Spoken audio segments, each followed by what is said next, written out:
ჩვენ ადამიანები ვართ ადამიანად ყოფნის მასწავლებლები და მასწავლებელი არ არის ის მარტო ვინც სკოლაში ასწავლის.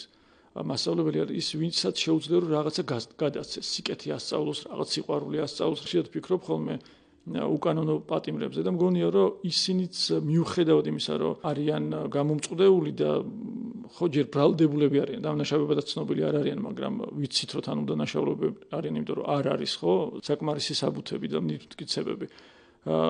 ისინიც არიან მასწავლებლები, თავისუფლების მასწავლებლები არიან, წარმოიდგინე რომ გალიიდან არიან მასწავლებლები, როგორც მაგალითად ჩიცხოა. იმ რეკლამის არ იყოს ფრენა რო არ ავიწყდება, ხო? თუნდაც არასდროს არ ეფრინა ჩიც, ხო? ის რაღაც ჩვევაში აქვს რაღაცნაირად. პინგვინზე არ ვლაპარაკობთ ამ შემთხვევაში და სირაქლემაზე, რომელიც თავის თავს მალავს და მაინც ჩანს, ხო, ვერ იგებს.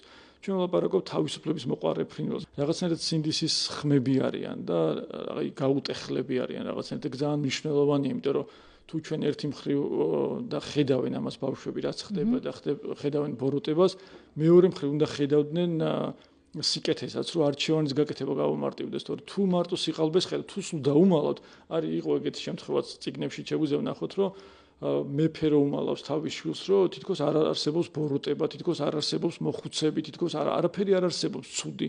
და მე ეს შვილი მობეზრდება ესე ყოფნა სასახლის და ჩუმად გაიპარება და აღმოაჩენს რომ თურმე უამრავი ბოროტება, უამრავი მოხუცია, ზოგი იტანჯება, ტკივილია, სიკვდილია და ეს მე უფრო ცუდ გავლენას ახდენს მის განვითარებაზე და მის ცხოვრებაზე და ჩვენ კი არ უნდა დაუმალოთ ყველაფერი ბავშვებს, სწორად უნდა მივაწოდოთ და დავანახოთ, აი როგორც ტარილჭანტურიას აქვს ნათქვა მე ერთ-ერთ თავის პატარა ექსპრომტში, რომ ვიცი გარჩევა კარგის და ცუდის, ცუდ ზოგჯერ კარგი სურნელი უდის. აი იმ სუნების გარჩევაც უნდა ვისწავლოთ და სურნელის გარჩევა უნდა ვისწავლოთ, ეგ არის მნიშვნელოვანი.